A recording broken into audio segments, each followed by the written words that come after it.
Welcome back friends. Welcome to Techvita channel.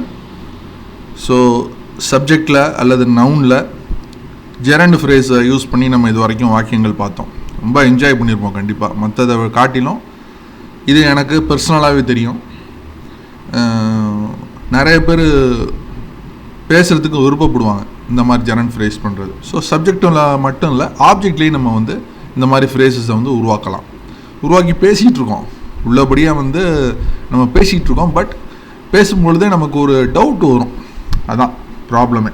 என்னென்னா இந்த மாதிரி நம்ம சாதாரணமாக நமக்கு தெரிஞ்சது வந்து ஜெரண்ட் வந்து அதை வந்து நவுனாக மாற்றணும், வேர்பை நவுனாக மாற்றுறதுக்கு ஐஎன்ஜி சேர்க்கணும் அப்படின்னு தெரியும் நமக்கு இது வரைக்கும்.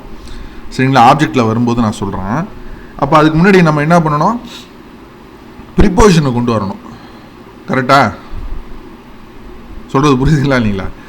எப்படின்னா உதாரணத்துக்கு ரீடு வந்து நம்ம ஆப்ஜெக்டில் கொண்டு வர்றப்ப ரீடிங்னு கொண்டு வருவோம். சரி, ஃபார் ரீடிங் அல்லது டூ ரீடிங் நீங்கள் என்ன பண்ணணும்? ப்ரிப்போசிஷன் அதுக்கு முன்னாடி போட்டால் தான் அது கரெக்டான ஃபார்மேஷன் ஆகும். பட் ஃப்ரேசஸில் வந்து அப்படி கிடையாது. என்ன கிடையாது? ஜெரண்ட் ஃப்ரேசஸோட ஸ்டார்டிங்கே வந்து என்னன்னு கேட்டிங்கன்னா வேர்பு ப்ளஸ் ஐஎன்ஜி. ஸோ அது நமக்கு ஒரு மிகப்பெரிய கொடுப்பனை. அதை நம்ம பயன்படுத்துவது என்ன ஒன்று சரியாக புரிஞ்சுக்கிட்டு பயன்படுத்தினா ரொம்ப அருமையாக இருக்கும். சரிங்களா? So object of the waybill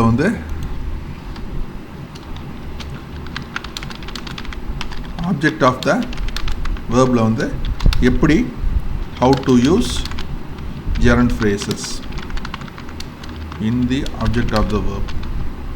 ஐயோ தலைகீழ போட்டேனா, சாரி. ஓகேவா? how to use gerund phrases in the object of the verb. அந்த தலைப்பில் தான் வந்து வாக்கியங்கள் பார்க்க இருக்கிறோம். எனக்கு ரொம்ப பிடிச்ச ஒரு சென்டென்ஸ் ஃபார்மேஷன்ஸ் இது. உங்களுக்கும் பிடிக்குன்னு நான் நம்புகிறேன். ஓகேவா? இப்போ ஃபஸ்ட்டு பாருங்கள். சுரேஷ் மற்றவர்களுக்கு உதவுவதை விரும்புகிறார். சுரேஷ்னு ஒரு பர்சனாலிட்டி, ஒரு ஆள். சரிங்களா? இப்போ நல்லா புரிஞ்சுக்கணும். நம்ம சப்ஜெக்டில் போய் இப்போ வந்து நம்ம ஃப்ரேசஸை உருவாக்கிடக்கூடாது. அந்த மாதிரி வரும். அந்த மாதிரி நான் சென்டென்ஸ் ஃபார்மேஷன் பண்ணி தரேன். பட் இப்போ ஸ்டார்டிங் இப்போ தானே போகிறோம்.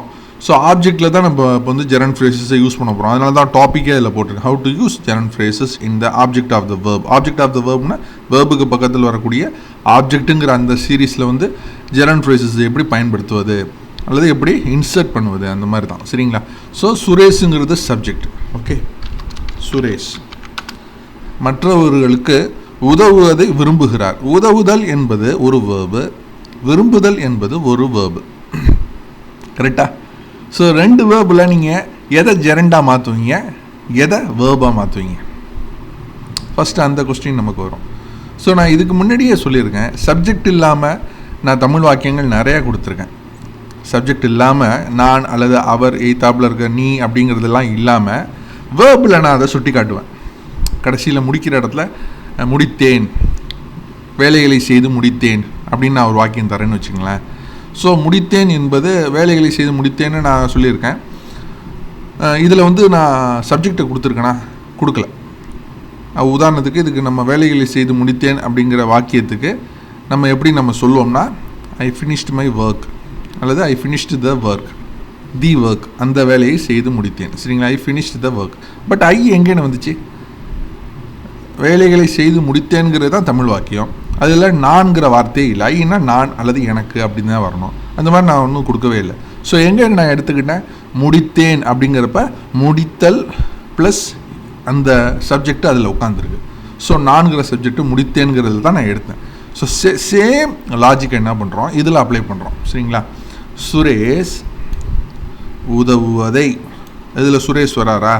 சுரேஷுங்கிறது தேர்ட் பர்சன் சிங்குலர், அவர் அல்லது அவன். ஸோ உதவுதல்ல வரல, விரும்புகிறார் அதில் வருது. ஸோ மெயின் வேர்ப் எதுன்னு கேட்டிங்கன்னா விரும்புகிறார். ஸோ மெயின் வேர்ப் வந்து, ஸோ இதை வந்து நம்ம என்ன பண்ணணும்? ஆக்ஷன் வேர்பாக காமிச்சாகணும். ஓகேவா? ஸோ இது அதுக்கு முன்னாடி ஒரு விஷயத்த நான் சொல்லணும். எந்த இடத்துல நம்ம பிளேஸ் பண்ணணும் அப்படின்னு கேட்டிங்கன்னா அதுக்கு ஒரு சின்ன ஒரு உதாரணமே இருக்குது. ஆப்ஜெக்ட் ஆஃப் த வேர்பில் தான் வந்து நம்ம வந்து ஜெரண்ட் ஃப்ரேசஸ் வந்து அப்ளை பண்ணணும். We have to apply the gerund phrases. அதுதான் ஏற்கனவே இருக்க இந்த ஆப்ஜெக்ட் ஆஃப் த வேர்ப்னு தேவையில்லைங்க. அதை நான் வந்து சொல்லும்போது ப்ராக்டிக்கலாக இம்போஸ் பண்ணும்போது நான் உங்களுக்கு சொல்லித்தரேன்.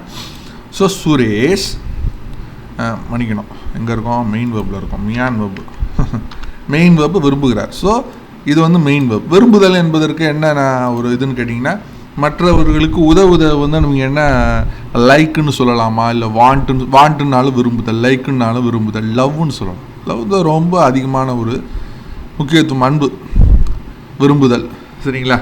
So love. ஸோ சுரேஷுங்கிறது தேர்ட் பர்சன் சிங்குலர். ஸோ லவ்ங்கிறது நம்ம என்ன பண்ணணும், லவ்ஸ்ன்னு மாற்றணும் அந்த வேர்பை. புரிஞ்சுக்கிட்டீங்களா? ஓகே. சுரேஷ் விரும்புகிறார். என்னத்தை விரும்புகிறார்? So this is the question, this is the object. So object of the verb. So இந்த வேர்புடைய ஆப்ஜெக்ட் என்ன? அப்போ என்னத்தை விரும்புகிறார்னு கேள்வி கேட்கும்போது ஆன்சர் வந்து மற்றவர்களுக்கு உதவுவதை. So object of the verb. புரிஞ்சுக்கிட்டீங்களா? இப்படி உடச்சி நம்ம சென்டென்ஸை பார்க்க ஆரம்பிச்சிட்டோம்னால ஈஸியாக நம்ம அண்டர்ஸ்டாண்ட் பண்ணிக்கலாம். ஸோ சுரேஷ் லவ்ஸ், மற்றவர்களுக்கு உதவுவதை, ஹெல்ப் அதர்ஸ். சென்டென்ஸை ஃப்ரேம் பண்ணணும்னா ஹெல்ப் அதர்ஸ். ஓகேவா? ஸோ லவ்ஸுங்கிறது ஒரு வேர்பு, ஹெல்ப்புங்கிறது ஒரு வேர்பு. ஸோ நம்ம இப்போ என்ன பண்ணணும், இந்த இடத்துல டு ஹெல்ப்புன்னு போட்டால் சென்டென்ஸ் ஃபார்மேஷன் படி இது correct. Suresh loves to help others. But இந்த தமிழ் வாக்கியத்துக்கு இதுவும் கரெக்டான ஒரு அர்த்தம் தான், சரிங்களா? ஆனால் நம்ம என்ன பண்ணுறோம், ஜெரண்ட் ஃப்ரேசஸை உள்ளே எப்படி இன்சர்ட் பண்ணுறதுன்னு பார்க்குறோம். அப்போ என்ன பண்ணுறோம், டூவை தூக்கிடுறோம். டூவை தூக்கிட்டு என்ன பண்ணுறோம், இதை வந்து அதர்ஸுங்கிறது ஒரு நவுனு, மற்றவர்கள் அப்படிங்கிறது நவுனு. ஸோ ஹெல்ப்புங்கிறது என்ன, சாதாரண வேர்பாக இருக்கிறத நீங்கள் என்ன பண்ணுங்கள், ஐஎன்ஜியாக போடுங்க. ஹெல்பிங் அதர்ஸ்னு ஆகிடுச்சு. இது என்ன ஆகிடுது, ஜெரண்ட் ஃப்ரேஸ். இப்போ இது என்ன ஆகிடுது, இது சப்ஜெக்டாக இருக்குது, இது வேர்பாக இருக்கிறது, இது ஆப்ஜெக்டாக வந்துடுது. போன சென்டென்ஸில் இதெல்லாம் சப்ஜெக்டாக பார்த்தோம். ஸோ இந்த சென்டென்ஸில், ஸோ இந்த கிளாஸில் இது ஆப்ஜெக்டாக பார்க்குறோம். That's it. புரிஞ்சுக்கிட்டீங்களா? ரொம்ப simple. Suresh love helping others. இதில் வந்து ப்ரிப்போஷன் எதுவும் போட்டுறாங்க, தப்பாக போடும், சரிங்களா? சுரேஷ் மற்றவர்களுக்கு உதவுவதற்கு அப்படிங்கிற மாதிரி பொருள் அப்படி வந்துடும். உதவுவதற்கு அப்படின்னு இக்குன்னு சேர்க்குற மாதிரி சரி நல்லா இருக்காது. இதுதான் கரெக்டான. Suresh loves helping others. ஓகேவா? ஓகே. நிறையா எக்ஸாம்பிள்ஸ் இருக்குது. அடுத்த கிளாஸில் ஒரு குறிப்பிட்ட எக்ஸாம்பிள் பார்ப்போம், அடுத்த இதுலையும் பார்ப்போம். ஓகேவா? டவுட்ஸ் இருந்தால் கண்டிப்பாக கேளுங்க. Bye friends.